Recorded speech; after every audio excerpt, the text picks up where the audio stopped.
The two role-playing games I'm going to tell you about have introduced me to the luchador films genre. Mexican professional wrestling, action, science fiction, horror films starring some of the most popular masked luchadores from the 60s and 70s. These luchadors went up against spies, vampires, mummies, and Martians, all the while doing their own ass-kicking stunts. Here's a taste of what to expect. We've got zombies, sir. I'll kick their asses.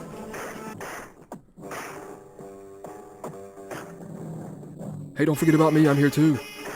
Take this, punk. Ooh, I missed you, you bastard. Haha, this'll heat him up. Take this. And this too, you son of a bitch. What about me? There you go. Oof, that hurt. Alright, kick you, push you down. Alright, here we go again. We're tussling. Oof. Take that, Wolfman. Can't get away from Frankenstein. Sit down, you son of a bitch.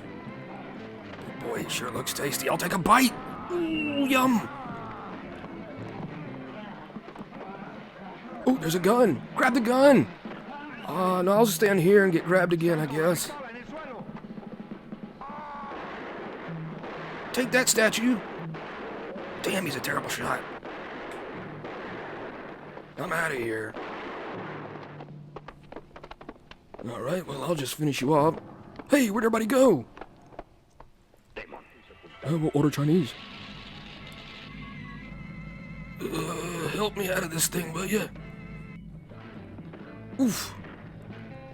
Here's some for you. Stay down.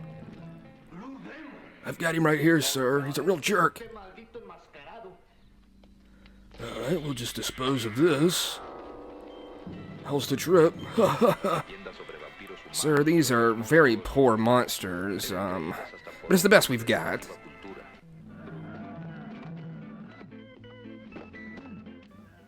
Love me.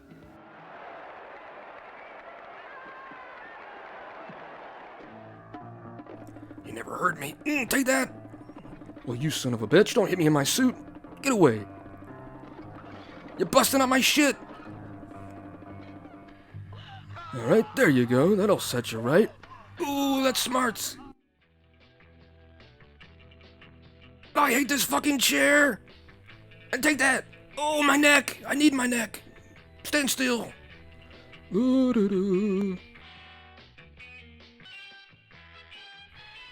What's up? I'm heading back home. Well, obviously I had some fun making that video. Hope you enjoyed it. These are the two games here that I was talking about: Crime Fighting Luchadores and Luchador Hero, solo adventures for crime fighting wrestlers. So what you've got is a main core role-playing game, and you've got a solo version of it. It's by Head Cheese Productions, as you can see here. I'll have links in the description if you want to pick it up. It's got the same artist that does the art for it, and I like the look of them. It's a neat, fun art. It goes well with it. So let's take a look at the main one. So this was interesting. So when I got it, I was like, okay, that's cool. Seems neat. You know, you've got monsters. I like this dog. You've got luchadors. They're fighting creatures and stuff and solving crimes. And they're fighting. It's in the name, obviously. And then I said, okay, this is neat. It's got all the stuff you need right here. That's quick and easy to look at. A tabletop role-playing game about masked wrestlers fighting monsters. And then I said, what's a luchador? I know what a luchador is. No problem there. Viva El Santo. And this is where I went, what? This game is a love letter to the 60s Santo movies? What? I love movies. If you've never seen a Santo movie, that's me. I've not seen one. They tell the adventures of a luchador possessing superhero-like powers. What? That sounds great. Each movie pits him against one or many types of classic monsters. Mummies, vampires, werewolves, demons, and Martians. Oh my. They battle each other until Santo inevitably comes up on top and saves the day. I was like, I've got to see these flicks. So I went on YouTube. There's a bunch on there. I looked at a Wikipedia and read all I could about it. And these wrestlers actually did their own stunts. They made a whole bunch of these throughout the 60s and 70s. And I was like, why? I can't believe I've never seen these. So it's exciting to me where I'm like, this is a whole genre of movie that's right up my alley. And now I can watch these, and you can. There's Blu-rays you can pick up, DVDs and stuff like that. There's some inspiration here it talks about. It definitely makes me feel like the Batman 66 TV show is definitely it, and Scooby-Doo. So what you're going to be doing in this game like it says here, you're going to be doing kick-ass action scenes. There's going to be some psychedelic humor. You need to have a love for classic monsters, embracing the cheesiness of the fearless hero trope, and a good understanding of the serial format. So it's got the serial format, much the way that the Batman 66 TV show had. It's got luchadors, which kick ass. It's not only for wrestling fans. They've got superpowers, and they're fighting cool monsters, solving crimes, and gathering clues. They're going to have maybe a headquarters. They're going to have some assets that are going to help them. Maybe it's a car. Maybe it's a dog. Allies they can go get help from. Maybe it's a weapon or a cape. Maybe it's something that helps them heal. So that's neat. It's a very easy game. You've got 3 skills: muscles, acrobatics, and brains. You need to roll higher than 8. You need to roll an 8 or higher on 2d6. There's going to be some stuff that obviously changes that up. How to deal with fumbles, critical successes, advantages and disadvantages. It's got that. Resolve points pretty much make failures turn into successes. You're going to start off with some of those. So these are all the stuff that's just going to kind of give you the tools you need to do all this crime fighting and monster bashing. Resolve points can't be used with other teammates, but hero points can. And both of them are going to regenerate between episodes. Now, what are hero points used for? These are the best. You can spend this to add 1 extra die. I mean, obviously turning a failure into a success is good. But these here, you can regenerate these on a critical hit. If you make a critical hit, you'll get 1. And so they can spend to add 1 extra die to any skill check. You can never have more than 3d6 at a time. You're going to start with 1d3 of them. They're going to be very, very helpful. They're also going to help you with something with your team later on. So here's that thing about assets. So you're creating this. Here's a lava lamp. I really like the lava lamp. Damage and vitality points. Vitality points is your health pretty much. Easy to do initiative. Rounds and actions is easy. The attack roll, of course, is going to be your muscles bonus. You're going to roll 2d6 plus your muscle bonus, maybe an asset if you've got it. And you need to roll an 8. 7 or under is a miss. Fumble, you're going to roll a 2, and your attack's going to miss, and you're going to suffer damage. Maybe from the creature that you're fighting, obviously. Natural 12, you'll do double damage. That's pretty neat. It's going to tell you how to do your damage here. It's going to be based off your level and your muscle bonus and any other assets. You're going to get a special move, and this is where you're going to really start to create your luchador, make it unique to you by choosing. I would hope you say you're playing with 3 or 4 other friends. Everybody gets different special moves. Each special move can only be used once per fight. They're going to eat up stamina. So you'll have a certain amount of stamina. Whenever you use that up, you're going to take 1 vitality point. You can keep using stamina, but every time you go through your stamina bar, you'll lose another vitality point. They automatically hit. It's going to tell you how to do the damage because special moves range from levels 1 to 3. So a level 3 special move is going to do more damage, but it's going to eat up more stamina. That's how they're used. And everybody's going to start with a free level 1 special move. So that's really cool. It's going to tell you how to calculate the damage. All this is very easy. This is the same as this, and this book here, a lot of the same rules these are very interchangeable, and it's an easy system. So it's going to be 1 plus the level of your character plus your acrobatics this time instead of muscles like before, plus your special move level. So you're going to be doing a good bit of damage. Enemies will have abilities. This is a player-facing game, so when you are attacked, the enemies don't roll. You have to make an acrobatics check in order to dodge out of the way. Succeeding, you take no damage. If you fail, you're wounded, of course. If you roll success, I like this, you get to dodge and then make a free attack. That's fantastic. And rolling critical successes, make those really fun. And of course, don't fumble or you'll take double damage. You're going to kind of do the same thing when you're fleeing, making an acrobatics roll. There's rules here for player versus player combat, which is really cool in case you want to take 2 luchadors up against each other. And this is really strong part of it. Now we're going to get into some of the stuff that really makes this game shine here. It's got an easy system. Don't get me wrong. This is a very easy game for anybody to learn, especially if they're new to role-playing. It says, to have a balanced team, it is recommended that each player chooses a different archetype. So you're going to have different types of luchadors here, like the Star, or the Mentor, the Super Spy, the Spook, the Human Tornado. They're going to get different abilities. They're going to get maybe some allies or some assets. But then there's a couple of special ones here. Like the Spook is touched by the supernatural. They get 2 psychic powers. Or the Beast, they start with 2 mutations. So I like how it's integrated the supernatural into the game like that with your character. You've got the Medic and the Brute. Everybody's going to get this stuff here.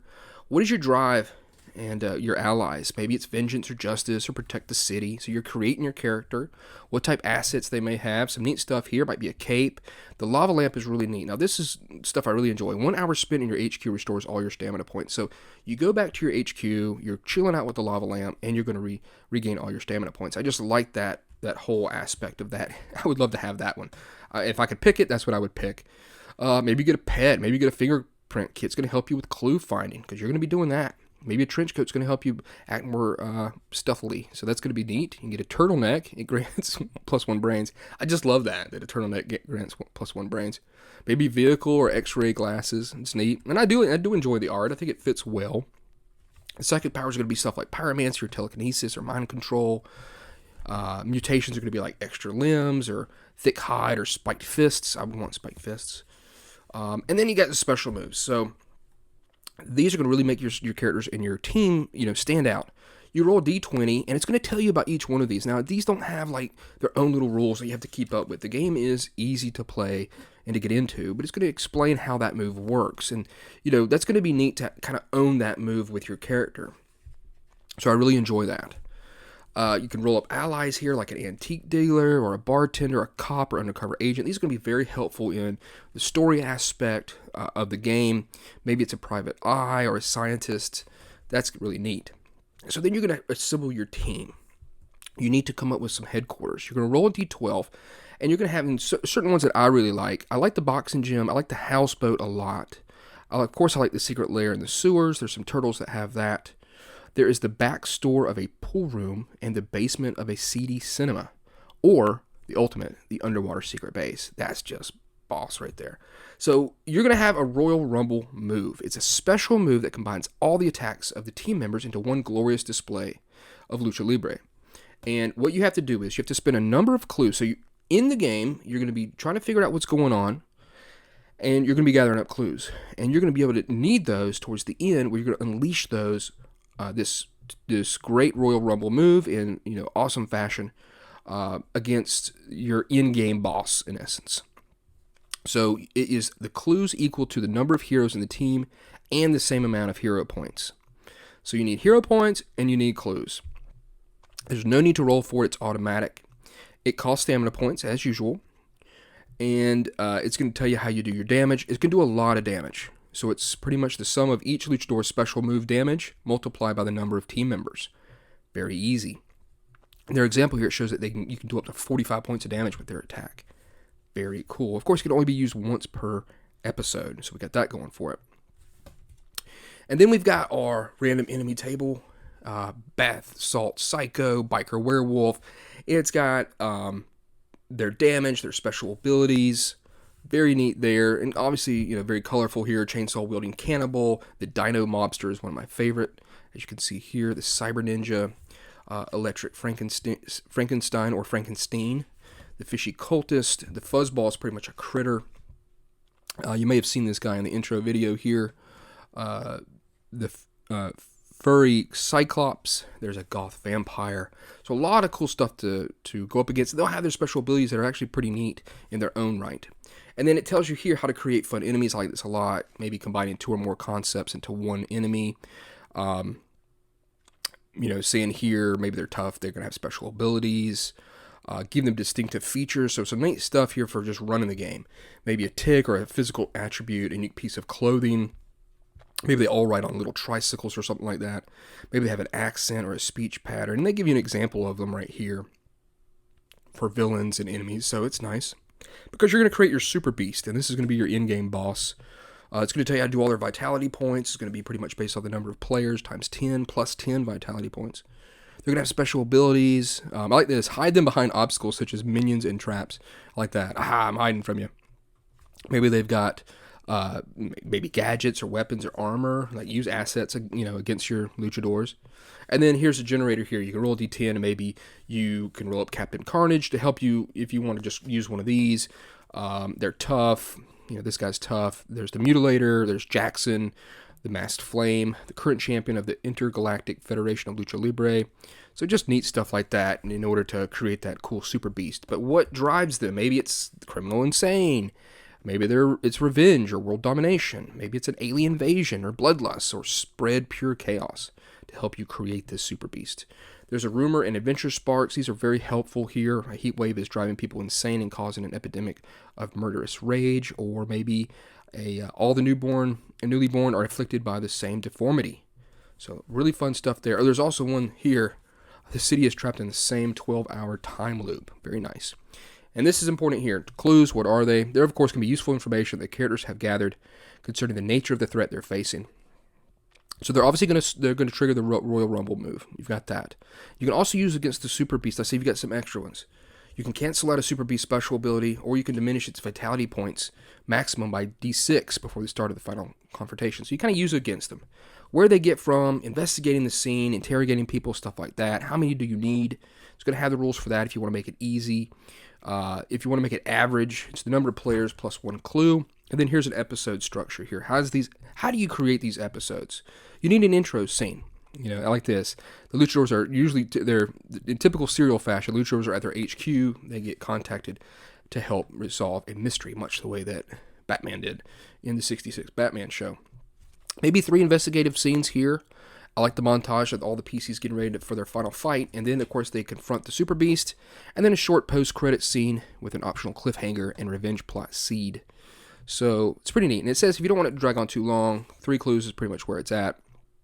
You put more than one per location. For example, there could be a witness to interrogate in a scene, as well as a physical clue left behind by evildoers. It says they don't carry on from one episode to the next. That means if the PCs have some unspent clues after resolving an adventure, they lose them. So watch out. Spawning clues. These are some of the ways that you can spawn clues. Maybe deciphering a secret code, or examining a crime scene, hacking a system, or infiltrating a criminal gang. A lot of these have great role-playing game moments in them here. Search a database or spy on someone. Where's the location of some of these crime scenes? Maybe a bank, a bunker, casino, dark alley, haunted house, museum. Cool stuff. Maybe there's complications. You roll D20. Maybe there's innocent bystanders, or the place is rigged with traps. There's lots of surveillance, or maybe the place is crawling with reporters. And it says the PC arrive as the villains are leaving. They have to chase them. So some neat stuff here to complicate the crime scene. And then there's some information here if you want to progress and do some campaign play. So that's very helpful if you want to expand the game. And then there's neat things here, keywords, which I would definitely use if you want to do a long-term game here. Every 5 levels, you're going to gain a keyword. You can only have 2 of them. You could switch them out if you wanted. And mostly these are going to give you advantage on something. Maybe Agile it grants you advantage on acrobatics checks, or Climber grants advantage when climbing surfaces up to 10 feet per level. Fast grants you advantage when attempting to flee, disarm someone, or win a chase. So keywords are cool. So here's our credits right here. The writer is Head Cheese, and this was a successful Kickstarter.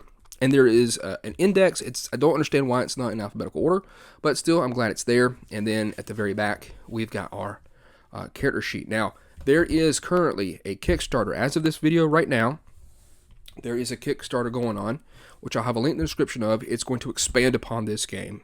And it's going to have a lot of neat stuff in there. It's going to have some adventures and stuff. I think it's really going to flesh out this game.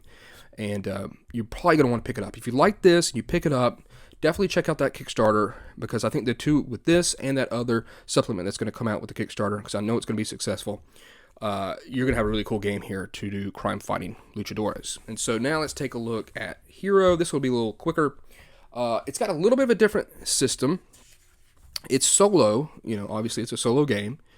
It's going to explain kind of a lot of the same stuff, but it's got some different stuff to it. You could use these. If you get this and you like it, I would tell you you probably have this, and you can use some stuff out of here with this, and vice versa. So, why would you play? Of course, there's a section on that. Maybe you just like playing by yourself, or side missions in between episodes. It's neat.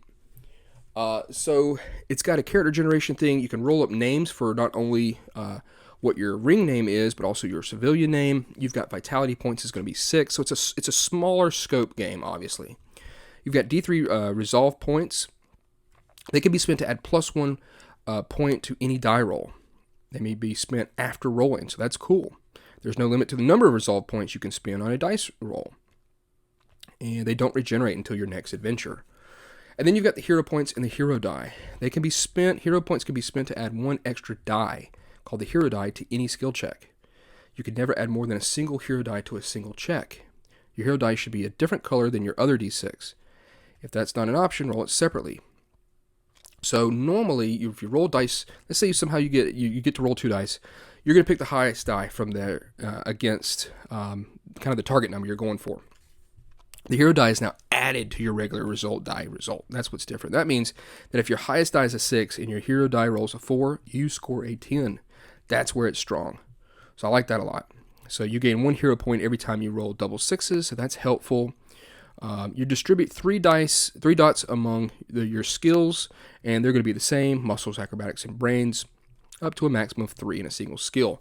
You've got some different types here. There's not as many of the different types of luchadors: the star, the super spy, the spook, the beast. So you're going to have mutations in psychic powers. So like the sleuth, it gets 1d6 additional resolve points, and you roll with advantage when gathering clues. Very helpful. Smaller section of psychic powers and mutations. You can roll up your headquarters here. As you can see, it's a much tighter package. Maybe your assets: bear trap, hand wraps, health kit, lock pit. Allies, kind of the same. Hero drive, your special move. It just gives you 6 here. So again, the scope is smaller. Skill checks, and I almost kind of wish that this section here was in the front. It talks about the hero points and the hero die, but it doesn't really explain this where you kind of use them in the combat until after. But it's all well and good. You'll read it and you'll understand it. So you're trying to break down something, you use your muscles. So how the way the skill check works is you roll d6 and as many d6s as the value of the corresponding skill. Keep the highest result and consult the chart below. So you say you're rolling 3 dice. You need to try to get a 5 or 6. So if you succeed, you've attained double 6s, you gain a hero point. So a 5 or 6, you succeed. On a 3 or 4, you succeed with a consequence, and 1 or 2, you fail. So it's a little bit of a different system, but it works all the same. It's going to explain about that succeeding with a consequence. It's got advantage and disadvantage, and then combat's going to be pretty much the same. They'll have a difficulty rating between 2 and 6, and they'll have a vitality points between 2 and 10. And so you fight 1 enemy per round. You roll a d6 plus a number of d6 equivalent to your muscle skill, and you compare the highest result to the enemy's DR. So you're not adding here. If it's higher than the enemy's DR, you deal damage equal to the difference between your score and the enemy's score. Lower than the enemy's DR, you suffer damage to the difference between your enemy's DR and your score. So your combat roll is also how much damage is either done to them or to you. And if you roll exactly the same as them, as the equal to their DR, both sides are going to take 1 damage. So this is where those hero die adds to it, and you can do way more damage, and that's what's cool about that. To explain about fighting multiple enemies, same thing with fleeing, telling you about healing, a short rest, and a quiet place will restore 3 vitality points. And then it's going to break down in smaller sections here, much like the way that we talked about in the other game. There's another Rumors and Adventure Sparks right here. Investigating scenes, different locations, and it tells here, like, I like this, 2 enemies, 1 task, 1 clue. So that's pretty neat to help you out with that. The enemies are not really explained as much, but you can see they're obviously, much of them are the same as the other game, and it tells you what their DR is and how much vitality points they have. Here's explained about tasks. So failing a task immediately puts it into a scene. Add 1 failed scene to your character sheet. If that's your 4th failure, you have lost the episode. Try again. So that's how you lose. And again, it's going to tell you here, interrogate a suspect. I really like how it helps you. Brain check with advantage or intimidate them. Muscle check with disadvantage. So I like that. Inspect a crime scene. It's going to be a brains check. It tells you what you need in order to get these different things accomplished. And then there are some special conditions, complications, if you will. Maybe the floor is wet or slippery. The location is dark. There's a lot of minions. It's a trap. There's a caged match. A rival luchador hero is apparently working the same case as you. So neat stuff like that to help mix it up. Telling you more about clues, doing the investigation checks, maybe forensic work or examining a corpse, what that would be. And then, of course, the final scene, the showdown against the Super Beast, the big bad baddie. They have a difficulty rating of 6. That means you need to roll 6s in order to harm them. On top of it, they have 10 vitality points each. So how can we bring the Super Beast to their knees? Of course, you have to do the clues. You unleash your super special move on the Super Beast. It deals a massive blow to them. And of course, you're going to use your hero points. So kind of a lot of stuff that we already have seen on a smaller scale. The burger spawn is pretty neat. There's your Super Beast right there. If you need some of those to roll up, here's about your post-credit scene and the serial format. Now what? Some rules here for progression. Adjusting the difficulty level for you if you find it too hard or if you think it's too easy. And then we've got our index right there and all our other stuff here at the back. Some neat art with some crazy characters. And then we've got our character sheet right there. So overall, this was a very surprising games, and especially introducing me to these Luchador films, which I am looking forward to checking out and watching as many as I can and getting involved in it. So that's one thing that's neat. If your players don't know about this, you could sit them down, maybe, before you're going to play, and say, check out this movie. And they can watch it and say, oh, that's really cool, man, look at these guys, and have fun watching it. And then you can be like, and now y'all are going to be these crime-fighting luchadors. So it's just a neat kind of doors open for me, and hopefully for other people too that didn't know about them. So there it is. Check these out. Again, like I said, I have links down in the description. Thank you, everybody that's been subscribing. And I've got some more stuff to show you in future videos. Stay tuned. But I hope you liked this video. And if you haven't subscribed, please subscribe and like the video, all that jazz. You can share it. And yeah, I had a lot of fun reading these. Hope you've had a lot of fun watching this video. And I'll see you next time.